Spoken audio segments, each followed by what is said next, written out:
tersangka RS melakukan pembelian atau pembayaran untuk RON 92. Padahal sebenarnya yang dibeli adalah RON 90 atau lebih rendah, kemudian dilakukan blending di depo untuk menjadi RON 92 dan hal tersebut tidak diperbolehkan atau bertentangan dengan ketentuan yang ada.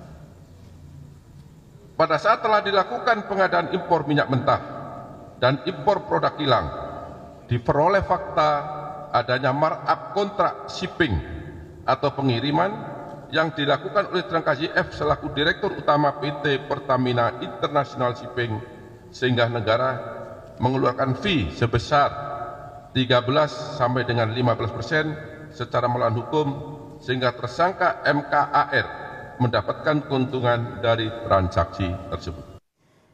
Kejaksaan Agung menetapkan Direktur Utama Pertamina Patraniaga Rifa Siahaan menjadi tersangka kasus dugaan korupsi tata kelola minyak mentah. Direktur Penyidikan Jampitsus Kejaksaan Agung Abdul Kohar menyebut kerugian negara mencapai 193,7 triliun rupiah. Selain menetapkan Direktur Utama Pertamina Patraniaga sebagai tersangka, Kejaksaan Agung juga menetapkan 6 orang lainnya sebagai tersangka dan langsung ditahan.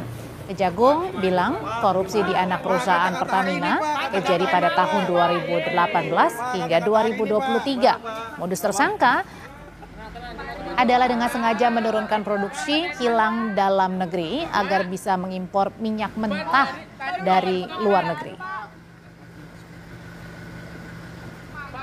Namun berdasarkan fakta penyidikan yang didapat, tersangka RS, SDS dan AP melakukan pengondisian dalam rapat optimalisasi hilir atau OH yang dijadikan dasar untuk menurunkan produksi kilang sehingga produksi minyak bumi dalam negeri tidak terserap seluruhnya. Dan pada akhirnya pemenuhan minyak mentah maupun produk kilang dilakukan dengan cara impor. Penyidik Kejaksaan Agung menemukan biaya tata kelola minyak yang tinggi. Ini mempengaruhi subsidi BBM yang dibebankan ke APBN dalam bentuk skema subsidi. Kejaksaan Agung menemukan kerugian keuangan negara sebesar 193,7 triliun rupiah, diantaranya kerugian ekspor minyak mentah dalam negeri sebesar 35 triliun rupiah, kerugian akibat impor melalui broker, melalui kompensasi, dan pemberian subsidi dari APBN.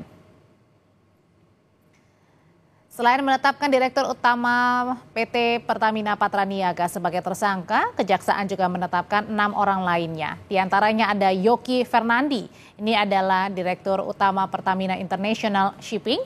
Kemudian ada nama Agus Purnowo dari PT Kilang Pertamina. Kejagung juga menetapkan 3 orang lainnya yakni dari pihak swasta yang semuanya kini telah ditahan untuk kepentingan penyidikan.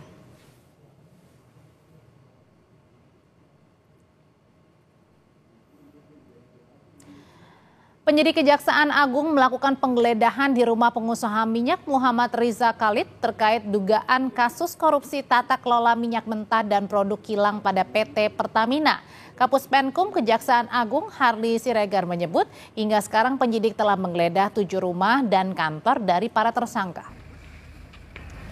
Penggeledahan berlangsung di Jalan Jenggala Kebayoran Baru. Rumah mewah milik Riza Khalid diduga dijadikan kantor dan berkaitan dengan dugaan kasus korupsi tata kelola minyak mentah dan produk kilang pada PT Pertamina. Hingga kini proses penggeledahan masih berlangsung.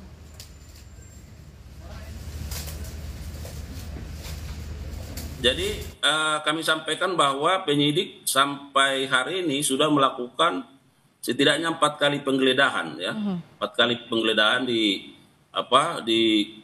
beberapa tempat sejak penyidikan, ya, di Oktober 2024. Dan kemarin itu penyidik juga melakukan penggeledahan di 7 rumah dan kantor dari para tersangka, dan hari ini penyidik juga melakukan penggeledahan di 2 tempat, ya, seperti yang Mbak sampaikan itu. Jadi sekarang sedang berproses dan penyidik sekarang sedang bekerja di sana dan mudah-mudahan ini bisa cepat.